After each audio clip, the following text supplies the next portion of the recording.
গত জুলাই মাস বা আগস্ট মাসে যে গণহত্যাটা হয়েছে, এই গণহত্যায় আমরা সবাই উদ্বিগ্ন ছিলাম, সাথে আমার সন্তানটাও ছিল। তো এই যে আন্দোলনের ডাক, এই সমন্বয়কারীরা যে ডাক দিয়েছে, এই ডাকে আমাদের সন্তানরা যখন ঘর থেকে বেরিয়ে গেছে এবং এই যে নিরস্ত্র ছাত্র জনতা, সাধারণ মানুষের উপর যে গুলি চালানো হয়েছে, এটা অবশ্যই মানবাধিকার লঙ্ঘন। এই মানবাধিকার লঙ্ঘনের জন্য আমি আজকে আমার সন্তানের জন্য বিচার চাইতে এখানে আসছি অভিযোগ নিয়ে।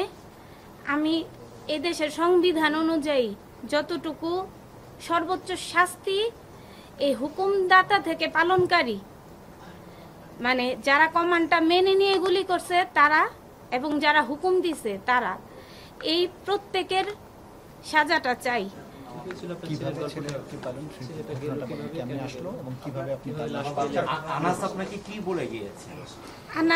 আনাস কয়েকদিন যাবতই ঘর থেকে বের হবে, আন্দোলনে যোগদান করবে। ওর বাবার অনুমতি ছিল না দেশের সার্বিক অবস্থা বিবেচনা করে, তো আনাস বের হতে মানে অনুমতি ছিল না বিধায় বের হতে পারে নাই। কিন্তু যখন 4ই আগস্ট যখন সমন্বয়করা বলে যে প্রতি পরিবার থেকে একজন হলেও আসেন, সেই দায়বদ্ধতা থেকে আমার সন্তান আমার পরিবারের একজন হয়ে সকালে আমাদের কাউকে না জানিয়ে চিঠি লিখে ঘর থেকে বের হয়ে গেছে। আন্দোলনে যাচ্ছে, আমাদের ওর বাবার কথা অমান্য করে বের হয়েছে, এই জন্য সে ক্ষমা প্রার্থী। এবং সে কেন বের হয়েছে সেই যৌক্তিক কারণটা সে তার চিঠিতে স্পষ্ট করে আমাদেরকে বলে গেছে যে একটা 7 বছরের বাচ্চা, কিশোর, ল্যাংড়া মানুষ, এরা যদি আন্দোলনে যোগদান করতে পারে, আমরা কেন পারবো না? আমি কেন পারবো না?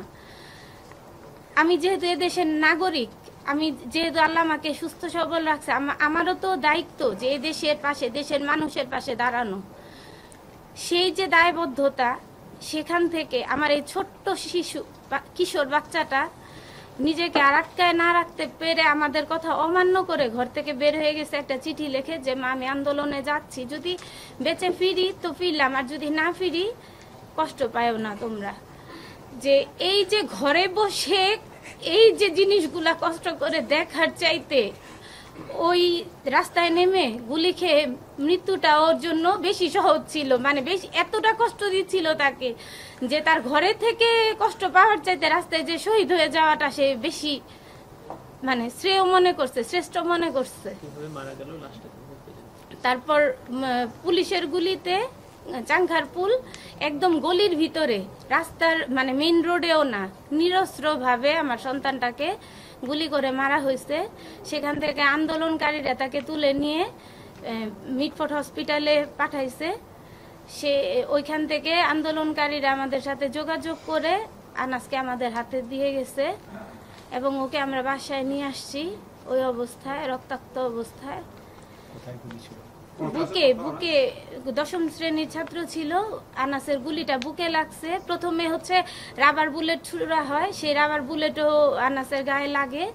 তো এক পর্যায়ে তারা গলির ভিতরে একটা সেফ জোনে অবস্থান নেয়, সেই সেফ জোনে তাকে গুলি করে মারা হয় এবং ওইখান থেকে হসপিটালে নেওয়া হয়। হসপিটালের চিকিৎসকরা তাকে মৃত ঘোষণা করার পর আন্দোলনকারীরা আমাদের সাথে যোগাযোগ করে আমাদেরকে বুঝায় দেয় এবং তারপর তো তাকে আমরা বাসায় নিয়ে আসি এবং তারপর তাকে দাফনের ব্যবস্থা করি। শাহরিয়ার খান আনাস আদর্শ একাডেমি গ্যান্ডারিয়ার ছাত্র ছিল, 10ম শ্রেণীর ছাত্র। আসলে কি কোনো মা চায় যে একটা স্বাধীন দেশে একটা তার সন্তান এভাবে কোনো মানে করাপশন ছাড়া জীবন দেখ বা ওই পরিস্থিতিটা দেশে তৈরি হোক?